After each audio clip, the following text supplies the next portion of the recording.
მადლობისა საქართველო დღეს 24 დეკემბერია უყურებთ კურიერს 8 საათზე.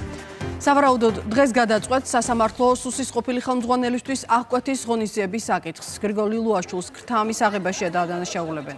საუბარია 4 კონკრეტულ ეპიზოდზე. გამოძიების მტკიცებით თითოეულ შემთხვევაში თანხა მილიონზე ნაკლები არ ყოფილა. უსაფრთხოების სამსახურის ყოფილ პირველ პირს, რომელიც გუშინ დააკავეს ბრალი ოფიციალურად დღის ბოლოს ზაჰესის წინასწარი მოთავსების იზოლატორში წარედგინა. ადვოკატის ინფორმაციით მისი დაცვის ქვეშ მყოფი თავს დამნაშავედ არ მიიჩნევს. ბრალდებაც არ გვედგინა. აღნიშნულ ბრალდებაში გრიგოლი არ ცნობს თავს დამნაშავედ. სისხლის სამართლის საქმის მასალებს არ ვიცნობთ. ამას დაჭირდება გარკვეული დრო და ჯერ არ გადმოგცემია. რომ გადმოგვეცემოთ და შევისწავლით, რა თქმა უნდა, გვექნება მერე ჩვენი მოსაზრება. წინა სასამართლოზე, რა თქმა უნდა, დავაყენებთ მისი აღკვეთის ღონისძიების გარეშე დატოვებას. ბრალდებული სახით დააკავებულ გიორგი ლილუაშვილს ბრალი წარედგინა, რასაც ესწრებოდა მისი ინტერესების დამცველი ადვოკატი. მიცემულებებზე დამატებით ინფორმაციას, გარდა იმისა, რაც დღეს ბრიფინგზე გაჟღერდა, ვერ მოგახსენებთ გამოძიების ინტერესებიდან გამომდინარე. აღკვეთის ღონისძიების სახით პროკურატურა სასამართლოს კანონით დადგმულ ვადაში მიმართავს, რის შესახებაც თქვენს გაიგებთ. კანონის წინაშე ყველა თანასწორია ეხმიანება მმართველი გუნდის სუსის ყოფილი უფროსის დაკავებას და გამოძიების შედეგების მოლოდინშია. ქართულ ოცნებაში კიდევ ერთხელ აცხადებენ, რომ ქვეყანას კორუფციასთან უკომპრომისო ბრძოლა აქვს გამოცხადებული და დადაშაულის ჩადენის შემთხვევაში ყველას პასუხისგება მოუწევს.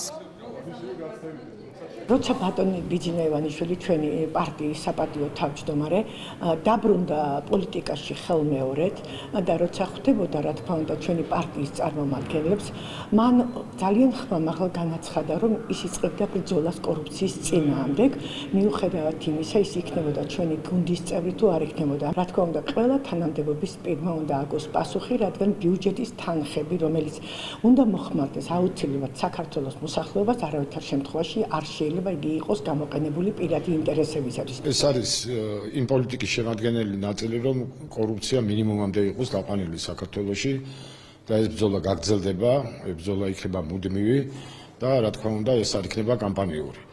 რაც შეეხება ორ ნაწილს, რა თქმა უნდა, გენერალურმა პროკურორმა ნათლად დაგვანახა რა მიმართულებით მუშაობს გამოძიება, ყველამ ძალიან კარგად ვიცით ამ რადიკალური მედიის დამფინანსებლების უკან რა ძალები დგანან უცხოეთში და იყო თუ არა მათთან დაკავშირებული თქვათ ლილუაშვილის ქმედებები ან მასთან დაკავშირებული პირები, ამას გამოძიება დაადგეს.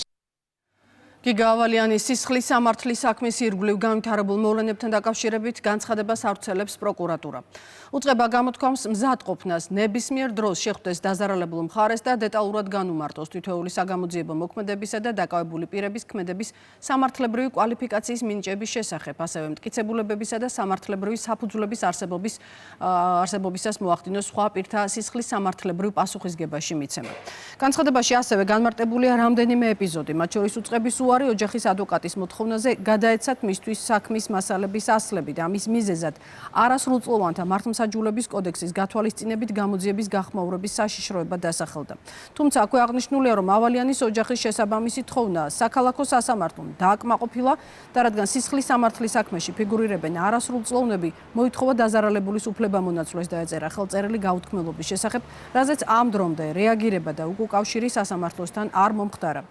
ასევე აღნიშნულია, რომ ოჯახის ადვოკატი საქმის მასალებს საერთო ჯამში 7 ჯერ გაეცნო. განცხადებაში მოყვანილია არაერთი ფაქტი, თუ როგორ ცდილობდა პროკურატურა, მათ შორის საპროკურორო საქმიანობაზე ზედამხედველობის დეპარტამენტის წარმომადგენლები ავალიანის ოჯახის წევრებთან შეხვედრას, თუმცა უშედეგოდ.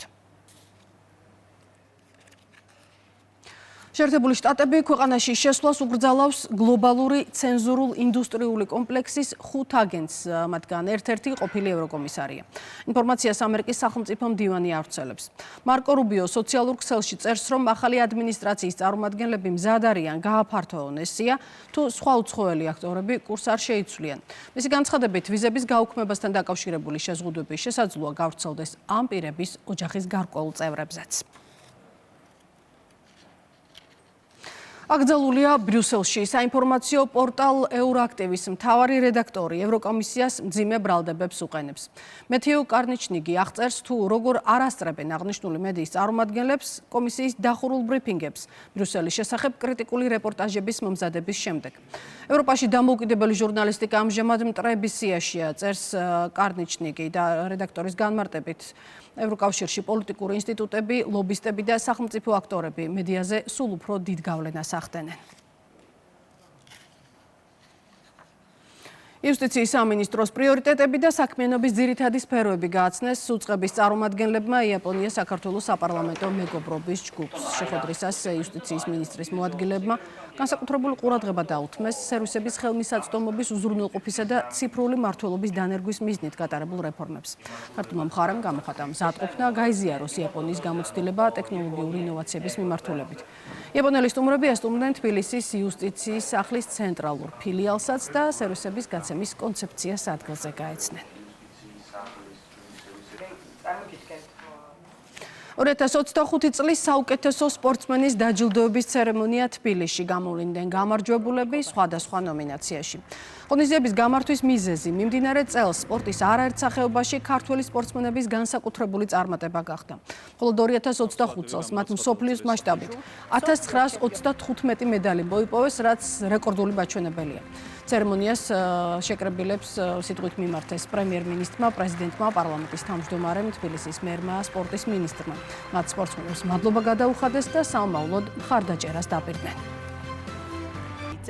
და უნდა აღვნიშნოთ, რომ 2024 წლის ჩემთვის ეს ყველაფერი პირველ რიგში არის ძალიან დიდი мотиваციის მომცემი, ძალიან ბედნიერი ვარ და ძალიან მადლიერი ვარ. ყველაფერს გავაკეთებ მომავალში იმისთვის, რომ ჩვენი ქვეყნის დროშა და ჩვენი ქვეყნის ჰიმნი ძალიან ბევრმა ეროვნების ადამიანმა დაინახოს და გაიაზროს, რომ ყველაფერი შეგვიძლია და ძალიან ძლიერები ვართ. ძალიან გახარებული ვარ, რომ ეს ჯილდო ხვდა წილად, ნამდვილად არ ველოდი. და რავი, ვეცდები იდეა, რომ საქართველოში ბევრი ოქროს მედლები ჩამოვიტანო, არა მარტო მე, არამედ მთელი ბერძნულ-რომაული სტილის მოჭიდავეები. და რავი, მადლობა თქვენ, მადლობა სუხთის სამინისტროს, როგორც გვიდგას. 1900 მედალზე მეტი მოიპოვა ქართულმა სპორტმა საერთაშორისო ტურნირებზე. აქედან 572 იყო ოქროს მედალი. ასეთი შედეგიანი წელი ქართულ სპორტს არასდროს არ ქონია. მინდა მიულოცო თითოეულ ნომინანტს, რომელმაც წლის საუკეთესო სპორტსმენების სტატუსი მიიღეს. ისინი არიან დამსახურებულთა შორის დამსახურებული, მსოფლიო ჩემპიონები, ევროპის ჩემპიონები და საუკეთესო სპორტსმენები იქნან დღეს დასახელებული. კიდევ ერთხელ მინდა მადლობა გადაუხადო თითოეულ სპორტსმენს, თითოეულ ფედერაციას და წარმატება უსურვო 2026 წელს. გახანგრძლივებული საახალწლო დღეები საჯარო მოხელეებისთვის და არა მხოლოდ მათთვის. 5 და 6 იანვარი უქმე დღეებად გამოცხადდა. შესაბამისი დადგენილება საკანონმდებლო მაცნეს ვებგვერდზე უკვე გამოქვეყნებულია. ოფიციალურ დოკუმენტში ჩამოთვლილია ის უწყებები, რომელთაც აღნიშნული გადაწყვეტილება არ შეეხებათ, მათ შორის არის სახელმწიფო შესყიდვების შესახებ დაკავშირებული საქმიანობა და ეროვნული ბანკის ზედამხედველობას დაქვემდებარებული პირები. მთავრობის განკარგულებას ხელს საქართველოს პრემიერ-მინისტრი აწერს. ახალი წლის დღეების ფარგლებში კონცერტი გაიმართა მესტიაში. სეტის მოედანზე შეკრებილების წინ არაერთმა შემსრულებელმა იმღერა, მანამდე კი ბავშვებისთვის გასართობი აქტივობები ჩატარდა. თოვლის ბაბუამ პატარებს საჩუქრების დაურეკა. მოხარულები ვართ ძალიან, რომ გვიწევს ესე რეგიონებში სიარული. ძალიან მიხარია ბავშვების, ახალგაზრდების ჩაბმულობა ამ ყველაფერში, იმიტომ რომ მიხარია რომ ქართულ სიმღერას და ქართულ ხმებს გულშემატკივრობენ. მინდა მადლობა გადაუხადო პირველ რიგში საქართველოს მთავრობას, რომელიც რეგიონებს ყოველწლიურად ესე კვანებიურებს და გვიწყობს ესეთ წინა საახალწლო ღონისძიებებს.